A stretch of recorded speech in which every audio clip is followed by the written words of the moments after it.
Ok, bienvenidos todos a mi canal de YouTube y bienvenidos muy cordialmente a este video del día de hoy. Como ustedes saben, estoy filmando una serie de videos para un curso en particular que estoy dictando a nivel de maestría, el de Frequency Stability and Control in Modern Power Systems, estabilidad, frecuencia y control en sistemas modernos de potencia. Y este video que les estoy grabando el día de hoy es fundamentalmente una motivación del curso y fundamentalmente el objetivo de este video es presentarles a ustedes que los sistemas eléctricos de potencia están cambiando. Y los sistemas eléctricos de potencia están cambiando en muchos aspectos técnicos, económicos y que tienen una seria implicación. Estos cambios tienen una serie de implicaciones sobre lo que es la operación segura y económica del sistema eléctrico de potencia. Entonces, en consecuencia, es importante que todos ustedes entiendan la motivación de estos cambios. ¿Cuáles son los drive force? ¿Cuáles son las fuerzas que están motivando el cambio? Em, a lo largo de este video del día de hoy vamos a estar viendo esta serie de cambios y algunas explicaciones. Entonces, este video lo hemos titulado La motivación. ¿Cuál es la motivación? Lo que está efectuando los cambios. Y por supuesto, uno de estos cambios técnicos que está ocurriendo con motivación también económica es la reducción de inercia, la introducción masiva de componentes de electrónica de potencia. Y eso tiene efecto directo sobre lo que es el control de la frecuencia y la estabilidad del sistema eléctrico de potencia. Bueno, pero antes que comencemos, nuevamente les recuerdo que todos los documentos que se utilizarán en este curso están disponibles en mi repositorio de ResearchGate. Por favor, suscríbanse a ResearchGate. Si es posible, síganme y de ahí van a estar actualizados con los documentos científicos de más reciente producción. De igual manera, todos los códigos que se utilicen en el desarrollo de este curso van a estar colocados en mi repositorio de GitHub. Aquí se encuentra el link. Por favor, visiten el link y siéntanse abierto a descargar los ficheros, los archivos que ustedes requieran. De igual manera, si están aquí es porque están suscritos a mi canal de YouTube, manténganse en contacto, es muy buena idea. Y finalmente, si se sienten agradados, por favor síganme en Twitter. Van a poder tener una realimentación bastante rápida de las actividades científicas que estamos desarrollando. Y finalmente, mi perfil profesional en LinkedIn. Ok, pero vayamos a materia. El día de hoy estamos hablando de lo que es la motivación en el cambio de los sistemas eléctricos de potencia, que está ocurriendo en los sistemas eléctricos de potencia. En algunos países ya esto es algo del pasado, en otros países estamos en tiempo presente y en algunos otros países, en otras regiones del mundo apenas está comenzando el cambio. Ok, tengo que ser claro en esto.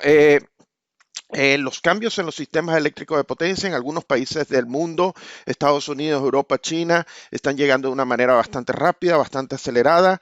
En otros países se encuentra un poco más lento el proceso de desarrollo del cambio del sistema eléctrico de potencia, pero esto va a llegar a cada uno de los países, ¿ok? Entonces, para ubicarlos en contexto, lo primero que quiero realizar es una breve explicación acerca de cuáles son las fuerzas que están efectuando el cambio dentro del sistema eléctrico de potencia.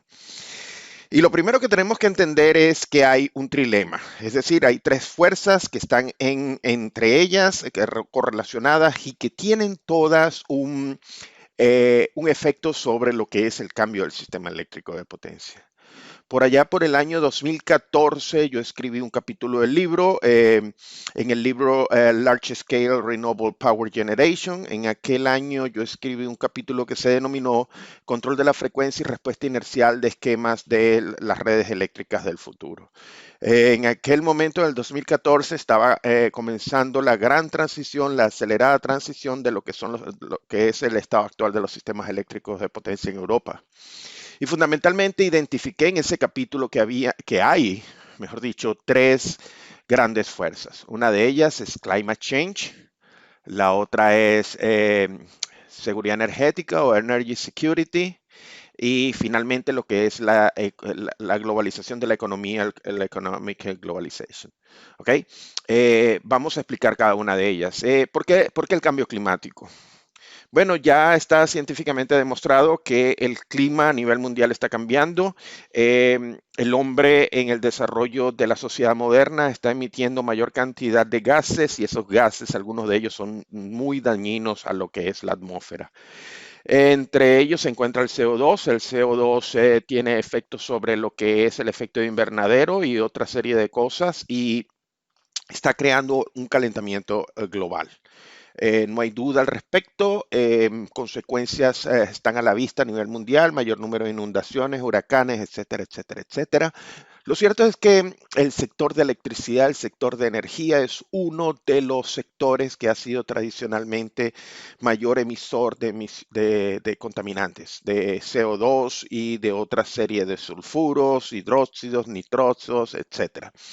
Entonces, ha sido tremendamente una presión a nivel mundial desde el comienzo del 2000, una serie de presiones ambientalistas que se han transformado en políticas gubernamentales para tratar de reducir las mediciones contaminantes y al final lo que queremos reducir es el calentamiento global. Entonces, hay una presión muy grande en el sistema eléctrico de potencia para minimizar o reducir la producción de electricidad a partir de combustibles fósiles que sean agresivos al ambiente. Y en tal sentido, ya varios países a nivel del mundo, UK, en completo la Unión Europea, se han trazado los objetivos de ser carbón neutro. Es decir, que no tengamos emisiones contaminantes, emisiones de CO2 cuando se realicen los procesos industriales, los procesos energéticos.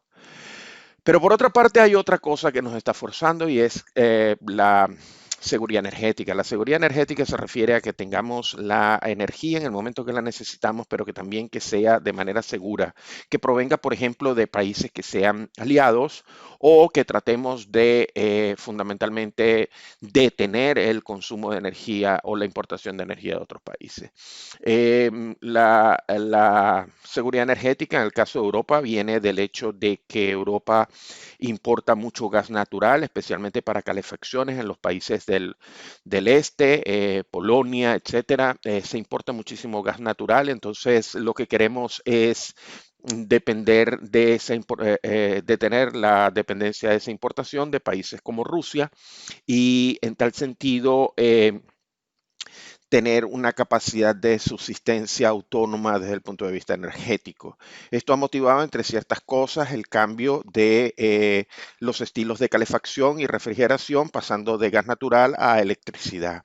Hoy por hoy hay países donde ya la electrificación de la carga térmica ha sido totalmente desarrollada. Por ejemplo, el caso de Noruega, calefacción residencial es fundamentalmente de naturaleza eléctrica. Y por último tenemos la globalización económica. Como todos lo sabemos, estamos más interconectados que nunca y como estamos más interconectados que nunca, entonces las economías tienen un efecto entre uno y el otro.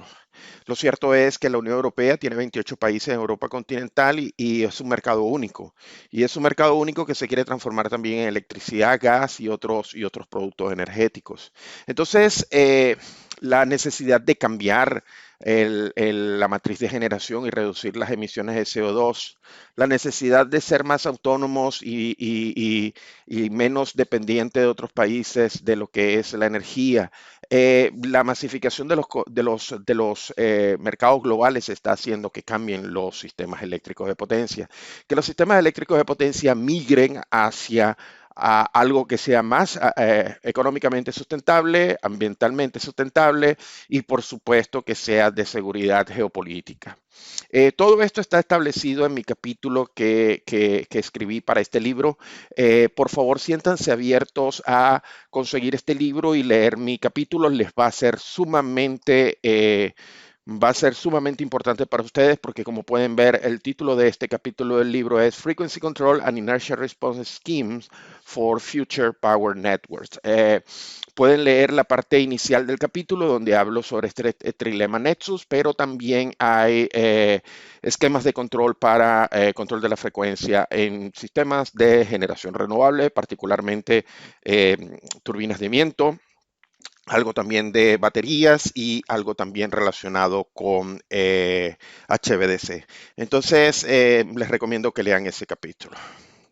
Esta slide es tomada de un gran amigo, un gran amigo que se llama Lucian Thomas. Él fundamentalmente habla sobre lo que es la transición energética, ¿ok? La transición energética en el siglo XIX, los sistemas eléctricos de potencia se encontraban en lo que uno denominaba la era del carbón. Porque fundamentalmente la generación eléctrica en aquel momento era básicamente el recurso energético primario que se disponía en mayor cantidad, de una forma sencilla, era el carbón, ¿ok? Sin embargo, el carbón genera emisiones contaminantes de varios tipos, tiene un carbon footprint que es bastante grande, entonces en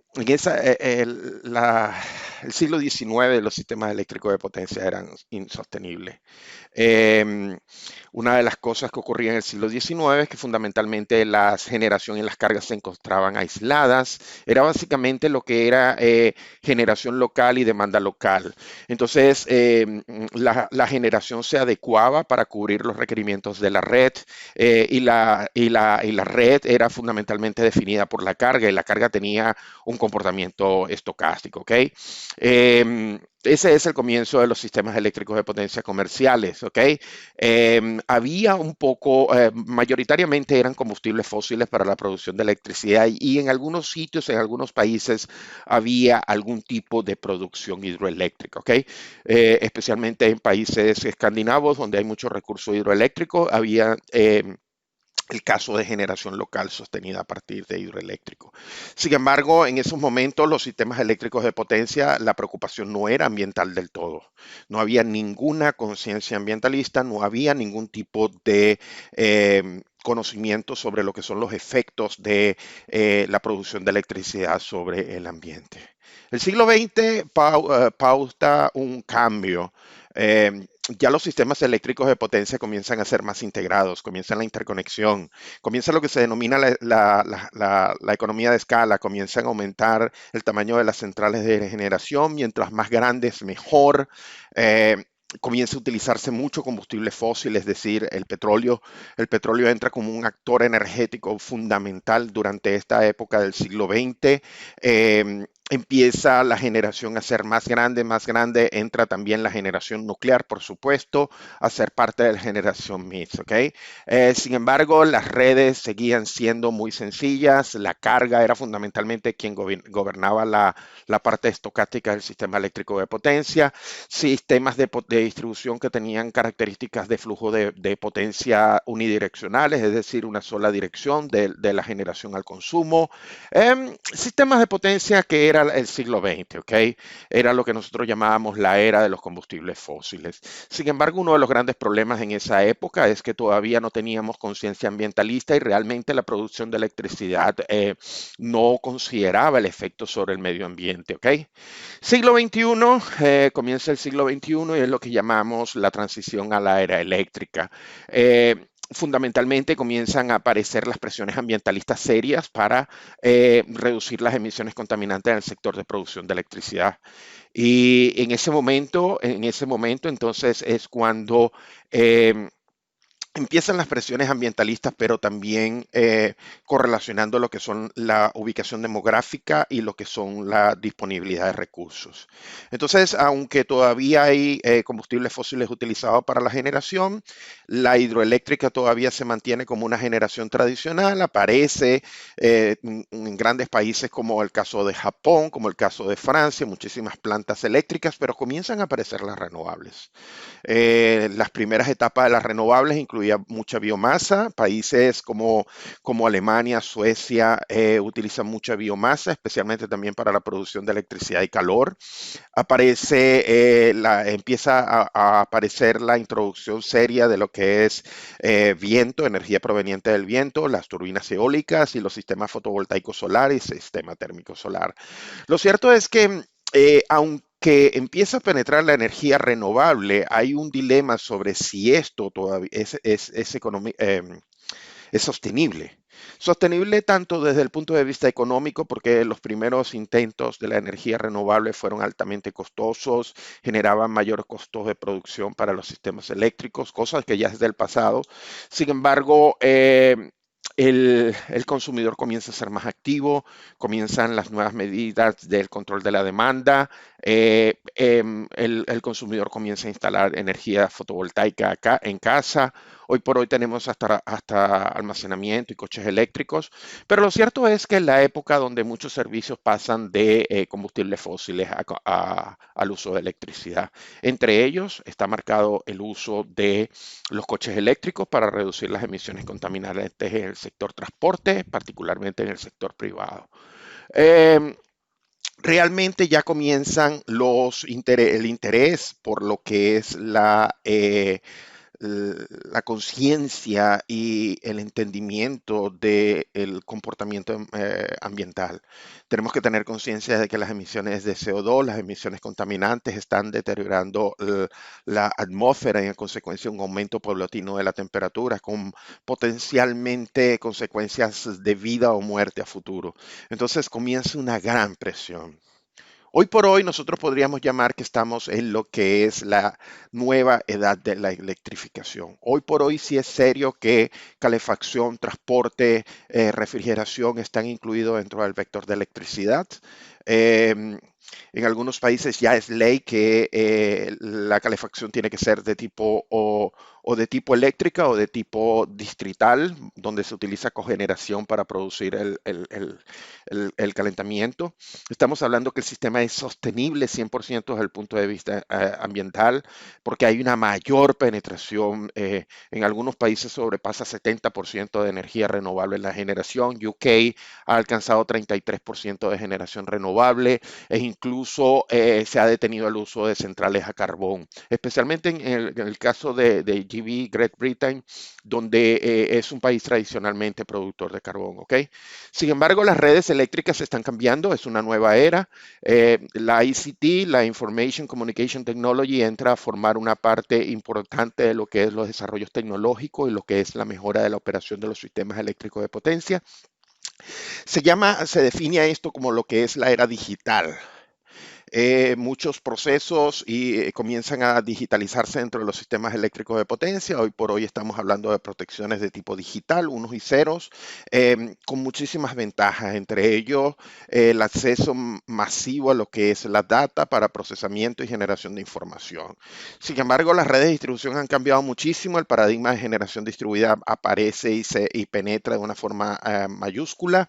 Los sistemas eléctricos de distribución tienen hoy por hoy una gran penetración de sistemas fotovoltaicos, de coches eléctricos, de sistemas de almacenamiento, y todo esto requiere sistemas informáticos muchísimo más complejos. Lo cierto es que los sistemas eléctricos de potencia han estado caracterizados por la presencia de convertidores electrónicos de potencia.